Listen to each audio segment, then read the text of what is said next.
com suas cruzes vermelhas, relíquias e estandartes, 600 cavaleiros templários, agora reconhecidos pela Igreja, cruzaram a porta santa da Basílica de São Pedro. Em outra postagem, depois de 700 anos, eles voltaram e cruzaram a porta da Santa Basílica de São Pedro no Vaticano, perdoados e reconhecidos pela Igreja Católica, pelo Papa. Ora, o que isso tem de verdade?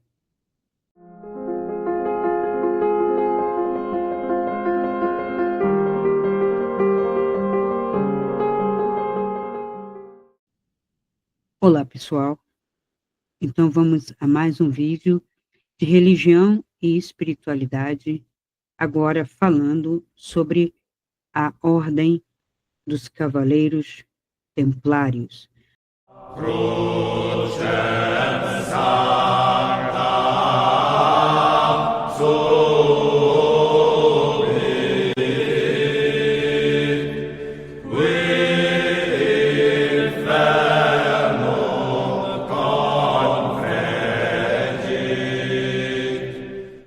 Uma das ordens mais amadas e odiadas, mais emblemáticas da Idade Média, onde ocorreram diversas ordens. Isso é muito comum. E até hoje, a Igreja ainda se vale de ordens com diferentes funções, não é só o Vaticano, a Cúria Romana. Existem ordens, não só ordens monacais, ordens institucionais, paroquiais, mas tem ordens de atuação. Atuação social, algumas sim, atuação médica, hospitalar, os hospitalários, inclusive, eram uma das ordens que competiam junto com os Cavaleiros Templários. Mas, afinal, o que a gente poderia considerar de diferente esses cavaleiros templários, como que constituíram esta ordem com o aval da Igreja, com funções para a Igreja, senão ela não teria reconhecido, estamos falando de uma Igreja teocrática, ditatorial de uma Idade Média, que tinha somente reis, e reis não compartilha poder.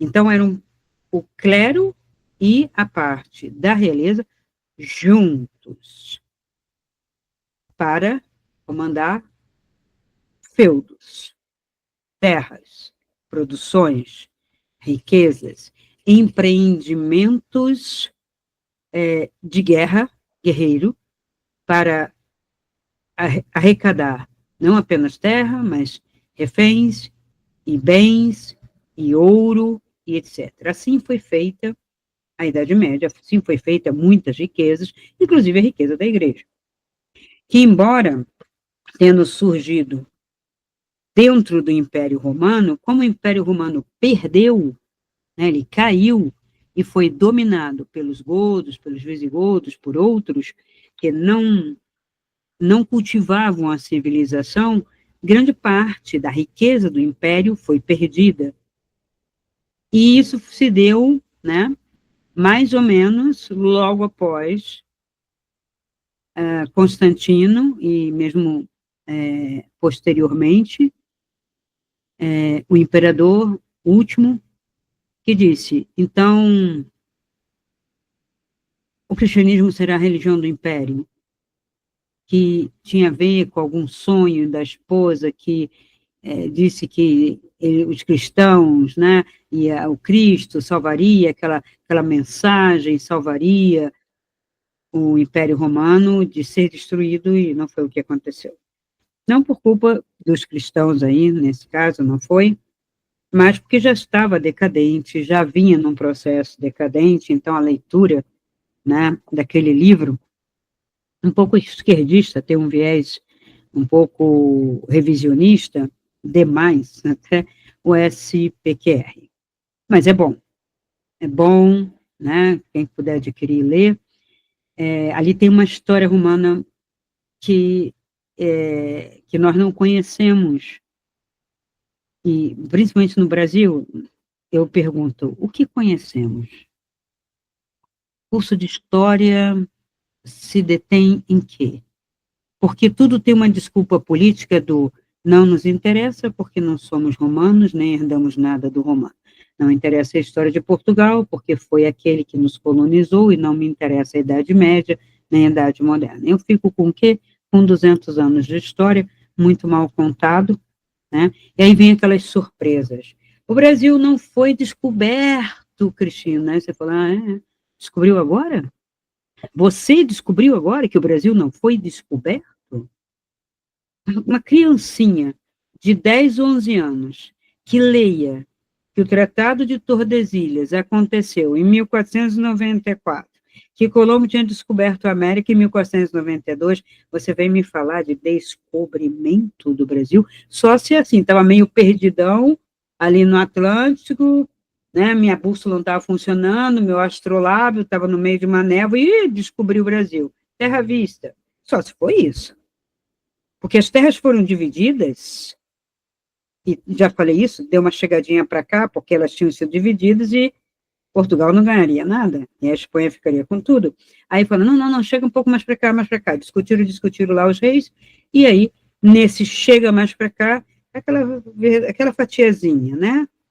Vai até a Laguna, e ali em cima, pega uma parte do Maranhão para cá, se tanto, o resto tudo era espanhol. Mas era mata fechada, né? E o espanhol vai por cima, ali pelo Caribe, onde tem as Guianas, né? Vai ali por cima, e vai adentrando e descendo pelaquela cordilheira, também não entrando na Amazônia. Então, toda essa questão da Amazônia, ganhar o Acre, tudo isso é negociação. Depois, história do Brasil, mas, gente, quem faz vestibular, né, tem que saber alguma coisa. Ah, mas a escola não está dando. Aí você tem que procurar por si só. Não foi isso que disse o tal presidente, que voltou aí à cena, né, do comando? Ele disse que não precisava ter conteúdo na escola, porque nós tínhamos internet, YouTube, televisão, então para quê? Então vocês têm que procurar. Agora, dizer para mim, né, que hoje,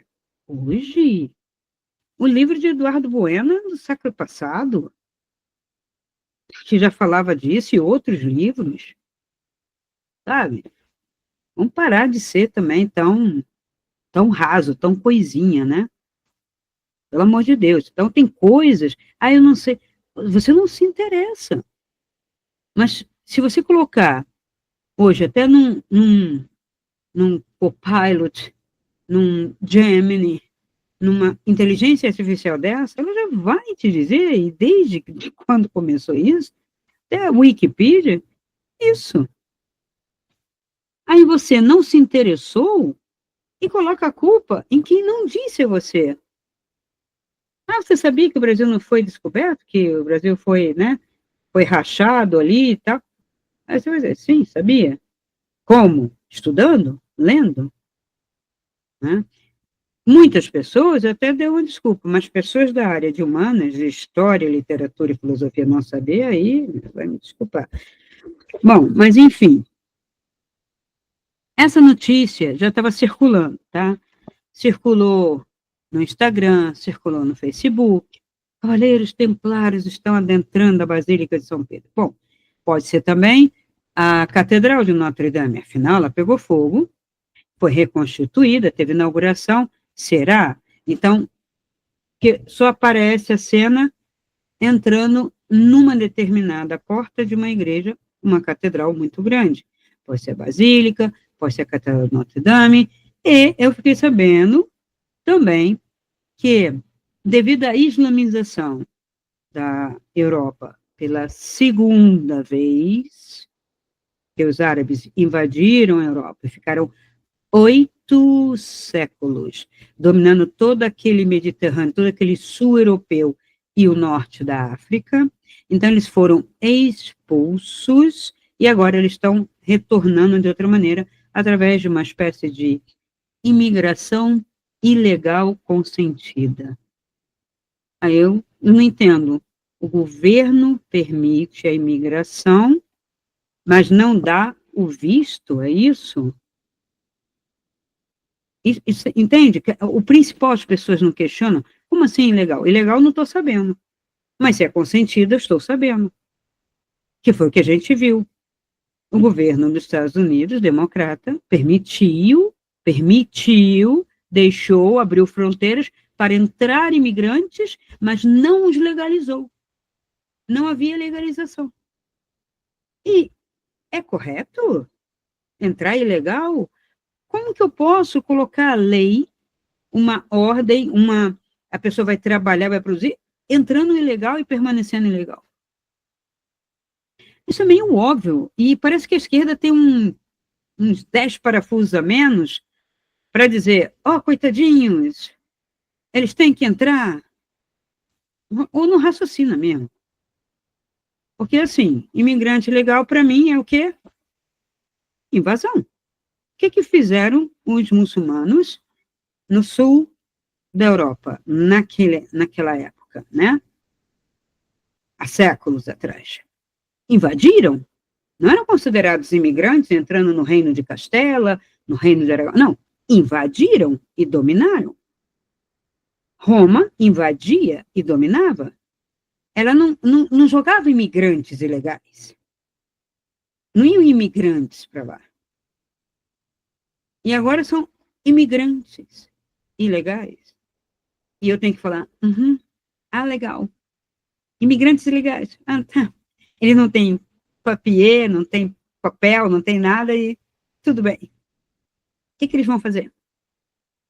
Nada. Antes fosse. Antes fosse nada. Mas eles vão roubar, eles vão estuprar, eles vão distribuir droga, eles vão vender droga. Legal isso? É profissão? A profissão deles é perturbar. A profissão deles é ser contra as leis e o sistema. Mas são imigrantes. Coitadinhos. Gente, por favor, né? Então, os templários, quando surgiram já para fazer uma limpa nos imigrantes ilegais da época. Mas era guerreiro. Era braço a braço, espada a espada. Eram guerreiros. Porque era invasão, pelo menos era menos hipócrita naquela época. Hoje é muito hipócrita esta geopolítica. Essa geopolítica. Quando eu escuto isso, quando eu estudo, eu falo assim, gente, nós estamos no meio de governantes e ideologias hipócritas. As pessoas defendem as coisas mais indefensáveis. Aí você fala, o que está acontecendo com as pessoas? O que está acontecendo com a lógica das pessoas? Tem uma lei, tem uma constituição, tem uma ordem, né, estabelecida, pelo menos até os 2010? 2010 não tinha. Será que o Covid comeu a cabeça das pessoas? E 2019 e 20 acabou tudo? Porque é o que eu estou vendo isso. Século XXI inaugurou o quê? Como diz a BBC, cérebro podre? Como é que um cérebro apodrece? Alimentação? Foi tela? Foi remédio? O que foi? Ausência de conteúdo nas escolas? Provável. Provável. Deixar todo mundo à toa, cabeça à toa, o ócio, meu Deus do céu. E essa notícia é verdadeira dos templários? Não, gente. Eu posso dizer até com uma certa tristeza, porque templária sou. Da Ordem do Templo da França. Existe ainda? Existe. É uma ordem iniciática? Não é uma ordem que possa pegar hoje em espadas. Não é o lado guerreiro, só sobrou o lado monacal ou místico, se vocês quiserem, que não é religioso, porque não segue religião. E esse é um problema. Então, a Ordem dos Pobres Cavaleiros de Cristo e do Templo de Salomão foi fundada oficialmente em 1119 em Jerusalém por Hugues de Pey e outros cavaleiros. Eram 11 apenas. século XII já. Qual era a proposta? Porque a igreja aceitou uma ordem armada, né, que era uma ordem que era guerreira, mas era monacal. Proteger os peregrinos que viajavam aos lugares santos após a primeira cruzada, porque depois da primeira cruzada perderam, né? E Jerusalém ficou sob domínio muçulmano. Então aquela terra ali, desde antes da vinda do Messias, né, do Cristo, já era confuso. A terra é minha, a terra é sua, a terra é minha, a terra é sua. Aí estica para lá. O Egito tinha toda aquela faixa, depois some aquela faixa, aí o Moisés toma e coloca o povo. Então, e eram tribos, não eram uma nação, né? Eram tribos, nações. Não. Agora a pessoa quer chamar de tribo de nação. Muito bem, bonitinho, né? Nação, para mim, tem mais complexidade. Tribo é no estado primitivo, uma comunidade menor. E assim era. Como eram muitos índios, não chegava a ser nação. Ah, Cristiano, você pode ser condenada por isso. Ah, são termos, são questões de história. Eu tenho livros que falam sobre isso. Né? Ah, mas tem o revisionismo hoje. Mas eu sou idosa, pronto. Então, não tenho como fazer revisão. Ok? Então, em 1129, o Conselho de Troyes, ou Troyes, recebeu a aprovação oficial da Igreja, com apoio de Bernard de Claraval, muito importante, porque as regras vinham dele, que escreveu o Tratado de Laude Nova Milita, exaltando a sua missão, que era defender os peregrinos, e sim, é uma ordem com muitas regras, são 238 regras, depois eu posso colocar aqui embaixo a bibliografia templária real, não um livrinho de revista Planeta, ou de um revisionismo meio enlouquecido, misturado com teoria da conspiração, com Illuminati, não sei o quê, porque aí dos dois lados a gente tem teorias conspiratórias, né? Do lado da direita, do lado da esquerda, sei lá mais de que lado é. A verdade é que a coisa é muito simples, é histórica, é factual, e tem documento. Ah, Cristina, mas eu não quero ler o documento, eu quero interpretar. Mas você interpretar em cima do vazio da sua imaginação é uma história sua, não é uma história do Cavaleiro Templário, certo? Então, eles se tornaram muito rapidamente uma grande força militar de elite pelo treinamento, atuando em batalhas como a Batalha de Atim, 1187, e outras campanhas na Terra Santa, e além da função militar, preste atenção que é este o problema da Ordem Templária. Desenvolver uma rede financeira sofisticada. Guardavam bens de nobres e reis, inventaram uma espécie de letra de câmbio ou cheque, tá? Para peregrinos e se tornaram grandes administradores de riquezas e propriedades. Era ao mesmo tempo monge e guerreiro, sim. Faziam votos de pobreza, sim. Castidade, sim. Obediência. Obediência ao grão-mestre, aos princípios, às regras e à igreja. A igreja dissesse, agora vocês vão combater lá, não sei aonde. Eles iam, tinham que obedecer. E obedeciam aquelas regras mais basiconas da igreja, mas eles tinham mais regras, mais rigor, porque eles eram como monges, não se casavam, tem a castidade, que não é celibato, é castidade. Com a perda definitiva da Terra Santa, tá? A queda em Acre em 1291, a ordem perdeu parte de sua função original, porque ninguém mais queria financiar mais uma investida, né? Porque toda guerra custa muito dinheiro, prestem atenção nisso, toda guerra até hoje, é muito dinheiro. É muito dinheiro para armamento, para soldados, alimentação, mais a pobreza que é ocasionada, é muita loucura. A guerra é uma loucura humana. É uma loucura muito antiga e que permanece, tá? Sua riqueza e poder despertaram a cobiça de quem? Felipe IV, o Belo, da França. Ele queria, porque queria, o tesouro templário.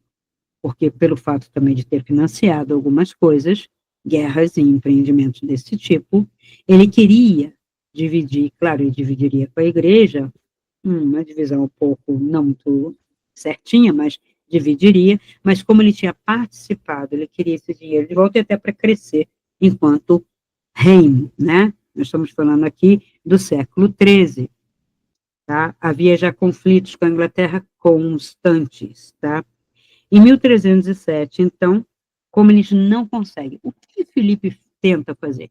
Ele tenta enfiar o sobrinho dele, de todo custo, dentro da ordem templária, que era um nobrezinho, fraco, não treinado, fraco em espada e com interesses escusos. Então, foi pego, né, em traições, não era de confiança, e a ordem rejeitou, porque havia todo um ritual para se adentrar na ordem templária, como até hoje tem. Então, é chamada uma iniciação, ainda que simbólica aqui, né, dentro desse plano, mas tem que passar por uma iniciação. E é de olhos vendados, tá? Então, em 1307, Felipe, muito enraivecido, porque seu sobrinho não conseguiu ser aceito pelos templários, que ele queria que ele ocupasse o quê? A parte financeira da ordem. Ele vai ser um monge guerreiro, mas ele vai ficar na parte financeira, tá bom? Não. Todo mundo sabia o que ia acontecer. Então, ele decretou a prisão em massa dos cavaleiros da França, acusou, claro, qual a melhor acusação? Primeiro, uma teocracia, heresia.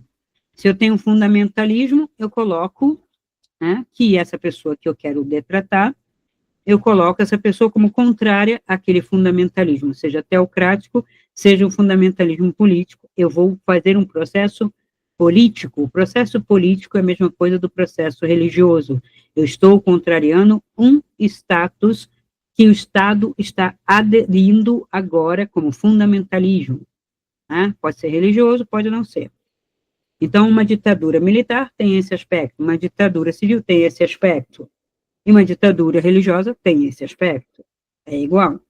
Então, se você fala contra, eles falam heresia, blasfêmia, ou não pode falar isso, está atacando. Bom, vocês entenderam. Foram acusados de idolatria e práticas obscuras. E muitas dessas confissões foram omitidas por tortura. É o famoso, né, o ferro quente e fala, você copulou com o diabo? Claro, vou botar o ferro quente nas partes das pessoas. As descrições de torturas estão documentadas. Não adianta vir o representante aí, sei lá, de uma direita meio enlouquecida, né, do auge, né, da sua altura tão poderosa, dizer, não, isso nunca aconteceu, e defender a igreja, isso é burrice, gente. A própria igreja já confessou, a própria igreja já assumiu, que já errou muitas vezes. E a gente sabe disso porque esta espécie de fake, de cavaleiros templários entrando na Basílica, cavaleiros templários entrando na Notre Dame, ou mesmo andando pelas ruas da Espanha, é uma vontade de que eles voltassem, porque eles sempre foram defensores da verdade, defensores dos que realmente sofrem, defensores de uma ordem verdadeira e não de uma ditadura, nunca foram?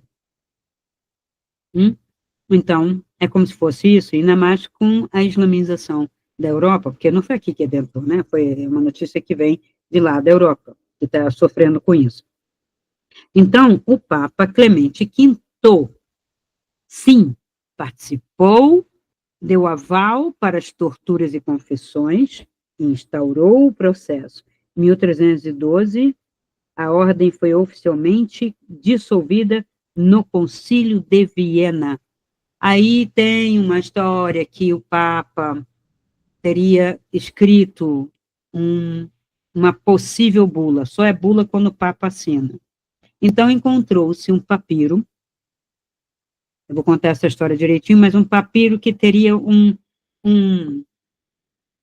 minuta sem assinatura, qualquer semelhança é mera coincidência, uma minuta sem assinatura, que encontrou-se bastante tempo depois, acho que foi no século XXI, até, se não me engano, e que seria o papiro de Chinon, em que o Papa tinha deixado pronto a minuta para absolver, caso os integrantes, né, principais da ordem, grão-mestre, mestre, diretor financeiro, diretor de guerra e tal, aquelas coisas todas de batalhas, né, o que liderava os guerreiros, confessassem onde estava o tesouro templário. Porque quando eles prenderam, na França, eles vasculharam templos e igrejas e não encontraram nada. Dizem que esse tesouro, já sabendo qual era o interesse de Felipe, ele já tinha sido, vamos dizer, colocado em baús e já estava saindo pelo Sena. Para onde? Depois eu vou explicar. Então, em 1314, o último grão-mestre, Jacques de Molay, foi queimado vivo em Paris, mantendo sua inocência até o fim, e tendo feito uma declaração, porque não estava amordaçado e estava com seus companheiros ali também, queimando vivo, em que ele proclama: aguardo você para o Papa, no verdadeiro tribunal da verdade, daqui a um mês. E tu, rei abjecto, daqui a um ano. Aí, coincidentemente, o Papa morreu em um mês e Felipe ficou com muito medo, muito medo, muito medo, muito medo, e, pasme, ele acabou morrendo em um ano. Para uns, isso foi bruxaria, e para outros, foi realmente a voz da verdade. Uma justiça que foi feita, ok? Esse evento ocorreu na Ile de la Cité, que está a Catedral de Notre-Dame, na frente de Notre-Dame, e eles adoravam a Notre-Dame, eles adoravam o lado feminino, que é Maria, né? Adoravam a luz, eles tinham práticas monásticas dentro da Catedral de Notre-Dame, então ali diante do lugar que eles sempre oraram e respeitaram e cantaram seus cânticos, com fogo por baixo, eles proclamaram isso. O poder disso é muito intenso. Porque sim, eles foram caluniados, roubados, torturados e condenados à revelia de toda e qualquer verdade, à revelia total. Tá?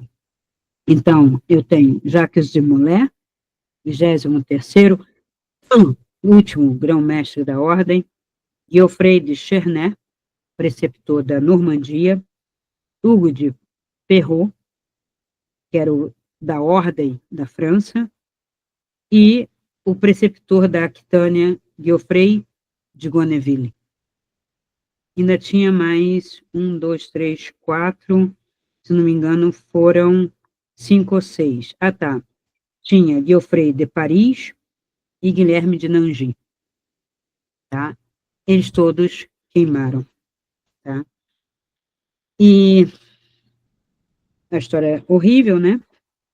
E na história oficial dos Cavaleiros Templários, que aparece em livros escolares, na maior parte da historiografia acadêmica e superficial, e que é divulgada pela mídia, né, foca, né, em coisas ainda abomináveis, né? Ah, não, mas eles eram abomináveis, porque eles não respeitavam, eles cultuavam o diabo, sempre é isso, né? Então, tem um lado do roubo, tem um lado de cultivar o diabo, primeiro não falar a favor da teocracia, cultivar o oposto, né, que seria o anticristo, o diabo, tal, né, e sodomia. O sistema adora uma condenação sexual, porque é tabu, em toda a Terra. Eu quero detratar um mestre yogi, ele faz sexo, ele convida as mulherzinhas, tudo com consentimento. Não, mas ele não pode. Por quê? Ele não fez voto de castidade. Um yogi, às vezes, não fez voto de castidade, é um problema dele. E se as mulherzinhas saem com ele, é um problema. Olha, se ele alicia ou assedia, tem que provar isso. Mas é uma coisa que é alguém falar, acabou. Seja homem, seja mulher. Sodomia. Aliciamento, assédio, pronto. Acabou com a ordem, acabou com a pessoa. O cara pode ter outras acusações do tipo roubou, enganou, era um charlatanismo. Não, mas isso não, isso não dá, sabe, não dá peso, assim, para condenação, né? Então, assim foi, e sobre tortura. Só que esses 6 integrantes existiram muito, alguns morreram, não me lembro exatamente o número que está nas monografias templárias, mas cerca de uns 180 que devem ter morrido. Muitos fugiram antes, fugiram para Portugal, para Espanha, para Escócia, Portugal, Espanha, Escócia, para a Escandinávia, e, se eu não me engano, alguns fugiram para o Oriente. Era uma ordem grande, né? Então, fugiram, se espalharam. E o tesouro? Está na Escócia? Foi parar em Portugal? Foi parar na Espanha? Vamos ver essa história direitinho, tá? Então, Hugues de Payens, em Jerusalém, já participava de círculos, antes dele fundar a ordem, já participava de círculos de cavaleiros peregrinos que combinavam uma vida ascética, monástica, com proteção armada. Era uma espécie de ideal contra um outro lado, que é uma teocracia também, que é um fundamentalismo, mas que desde o início andou armada. O Cristo não fez isso. O Cristo não fez. O judaísmo, depois de conquistado, construído lá o primeiro templo, o segundo templo, quando Roma toma conta daquelas províncias ali, Galileia, né, Samaria, Judeia, né, toda aquela região que é dominada por Roma, paga imposto para Roma, eles já não usavam mais armas há muito tempo. Eles já tinham sido dominados. Então, a teocracia, que é armada, que surge 600 anos depois de Cristo, é de Maomé, desde o início. Tanto é que eles invadiram a Europa. Não eram imigrantes ilegais, era invasão armada, né, depondo todos os reis, né, as religiões que eram já praticadas, porque se o cristianismo data de 400 e alguma coisa, né, que é Constantino, 1353, concílio, Bom, mais ou menos século IV, já tem, os saxões já são cristãos, alguns povos já estão com o cristianismo. Então, até o século VII, tem 3 séculos de cristianismo, construindo igrejas românicas, aquelas mais parrudas, né, sem muito vitral, sem muito vidro, é para servir também de defesa, de fortaleza, né, até porque tinha riqueza ali, guardavam riquezas, já havia, e eles chegaram tirando a cruz e colocando lá a meia-lua, e determinando, agora aqui não é mais igreja, é uma mesquita, e assim fez em vários lugares da Europa, ali daquela parte mediterrânea.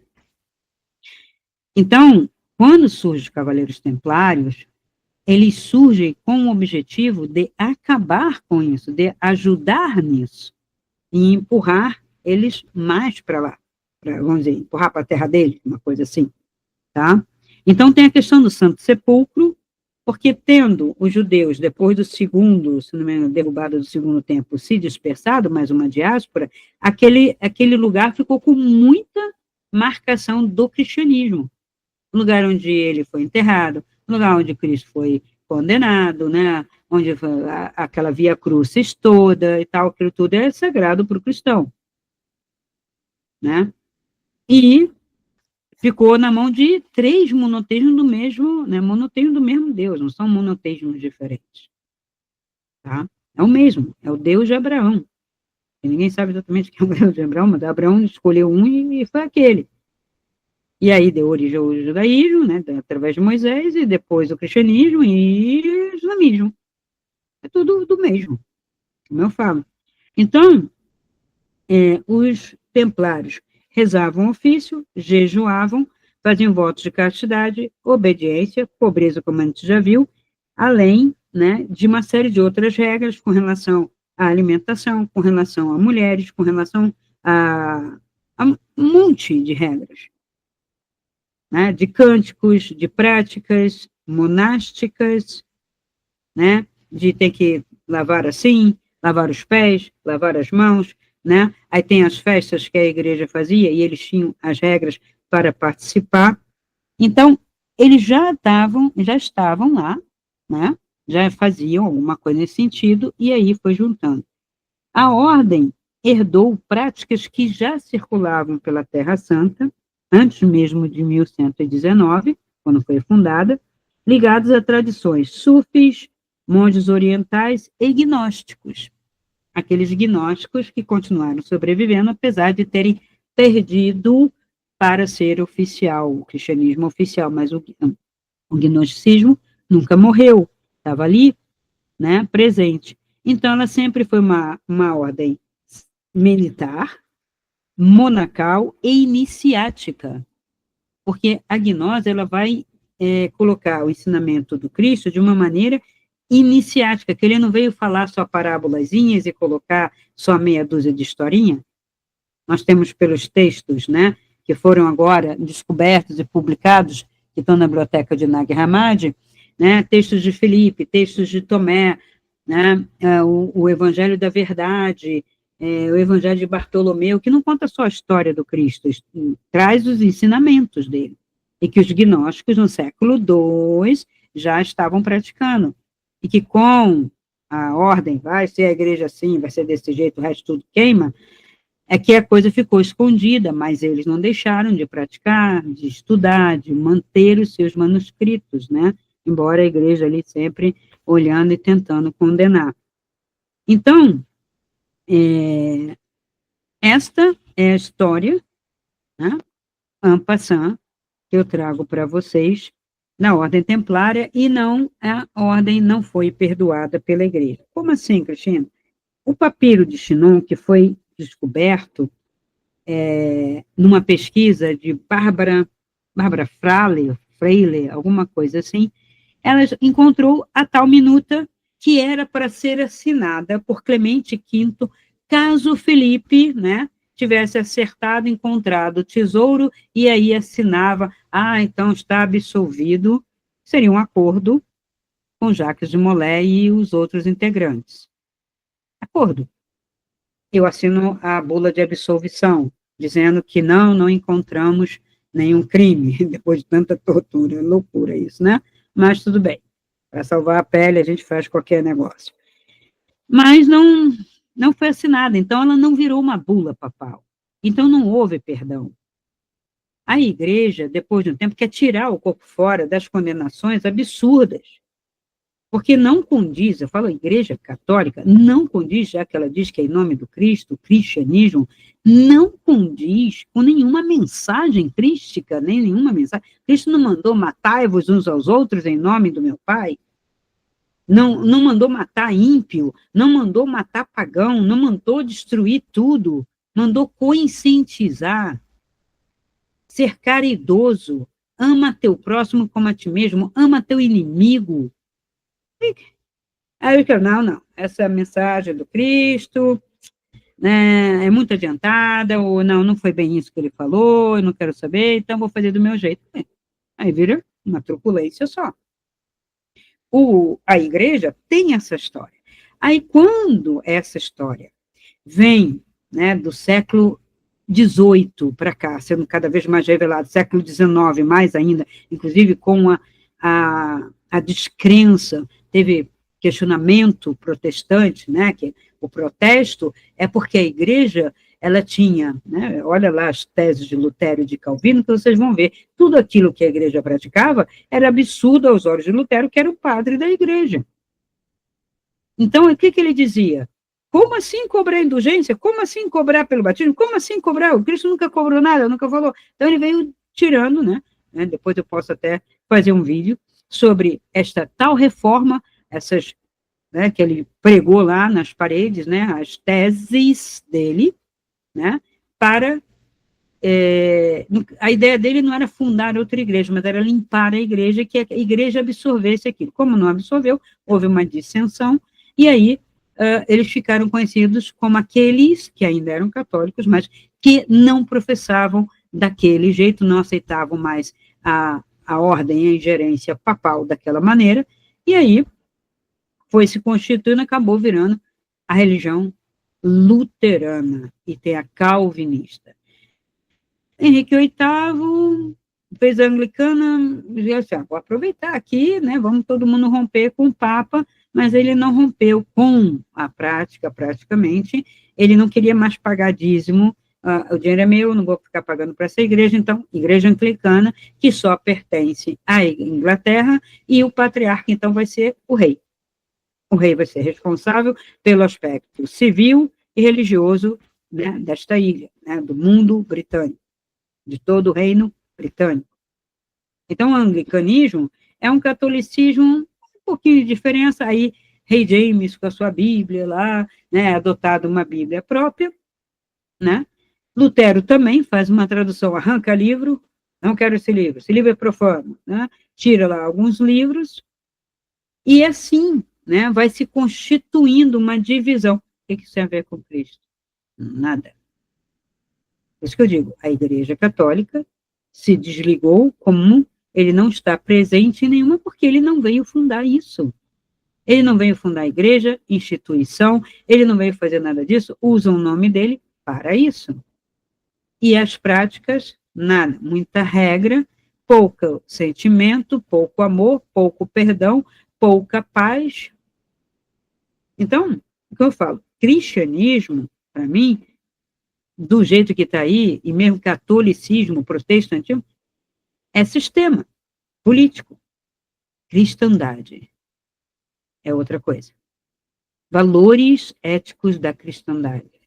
Não matarás. Não falarás falso testemunho.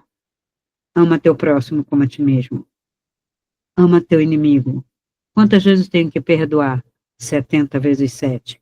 Tira a trave do teu olho antes de acusar o teu irmão. Se teu braço está provocando um mal-estar ou uma crítica, ou o seu irmão pecar, corta teu braço. Coisas radicais assim. Fora o óvulo da viúva, fora uma série de outras coisas. Tudo tem ensinamentos éticos, alguns estoicos, sim, nunca maniqueístas. E a igreja é judaico-romana, de um romanismo que absorveu um helenismo, quer dizer, um final de uma filosofia platônica, mas que ganhou dentro da igreja foi o maniqueísmo, de Maniqueu, tá?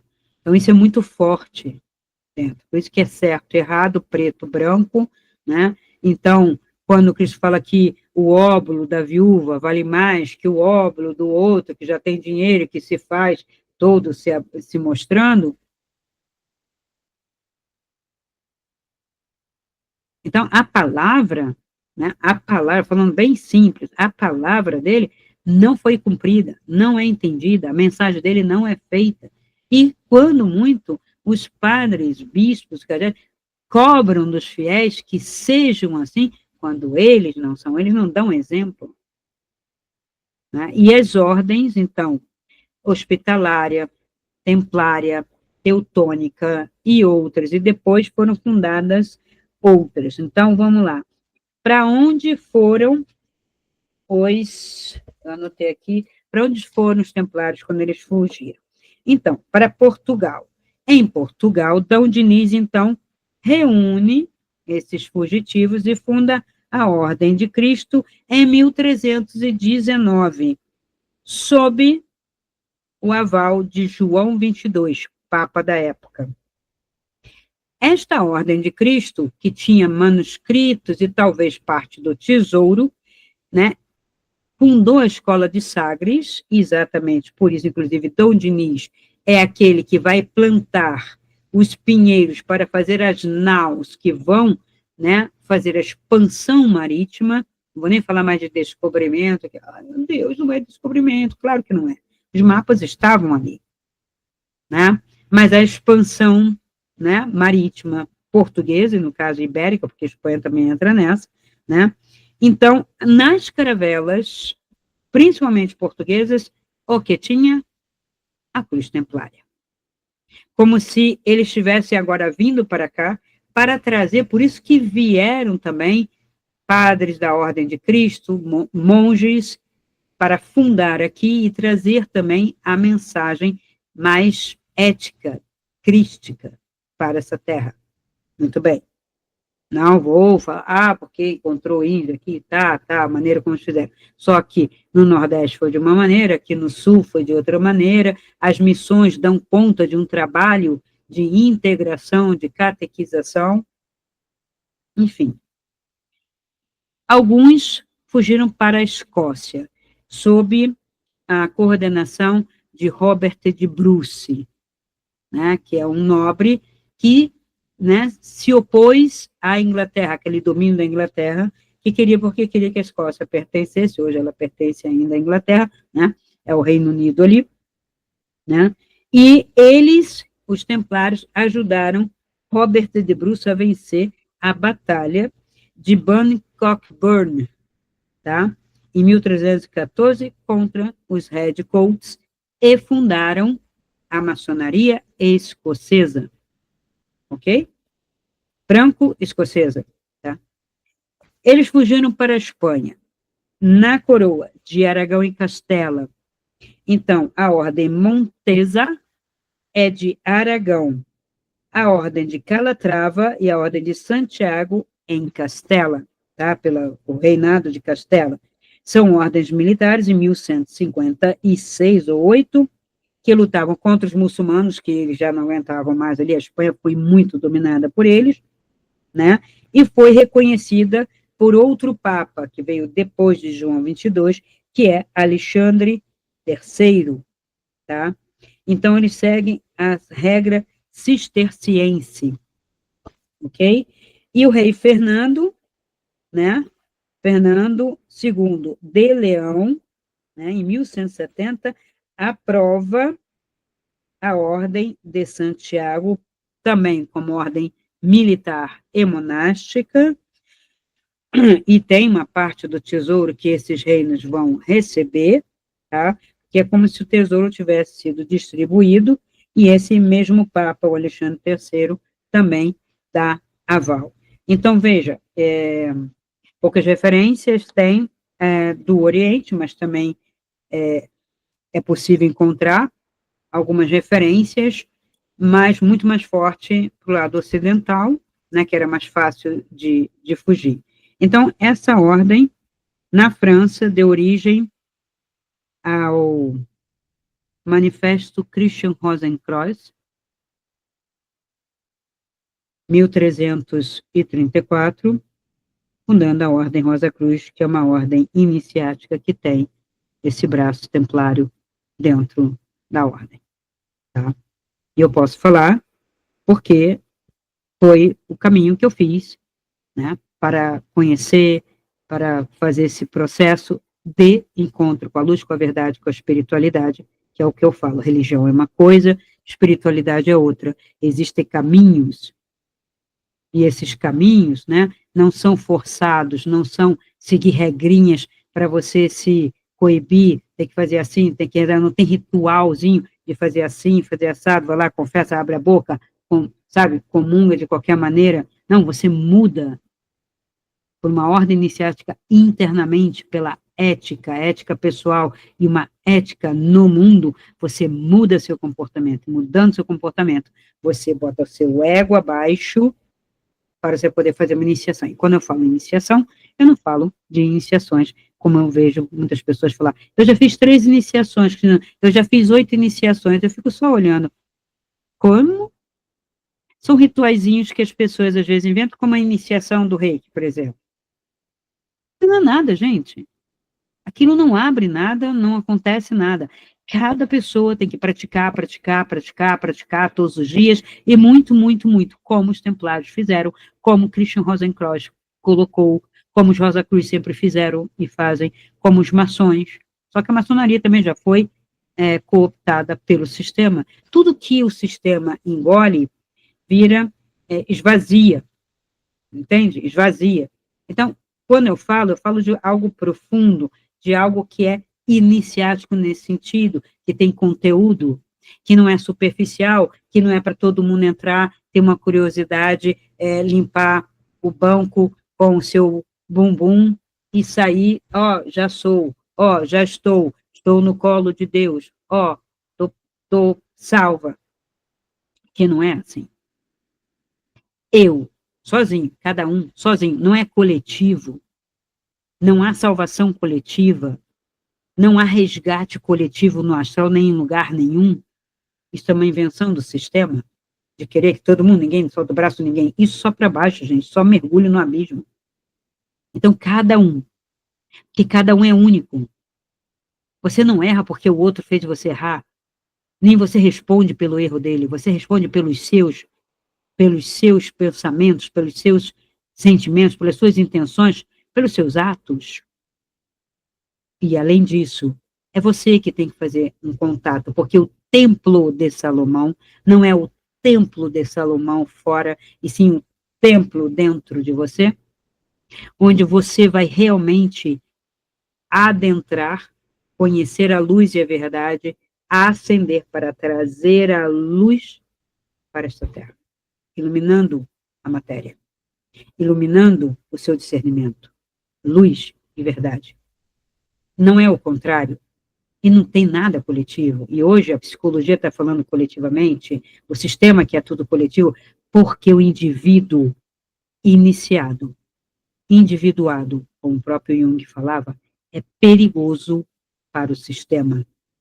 E eles têm um braço da ciência, né, que é a psicologia clínica ou a psiquiatria, para dizer, olha, isso é perigoso, dê remédio, embota, cala, elimina. Porque é como se fosse ameaça, e basta um. É uma ameaça. A liberdade de pensamento e de expressão é uma ameaça ao sistema, porque ele quer massificar coletivamente, achatar, e eu em cima, eu meia dúzia, né, em cima.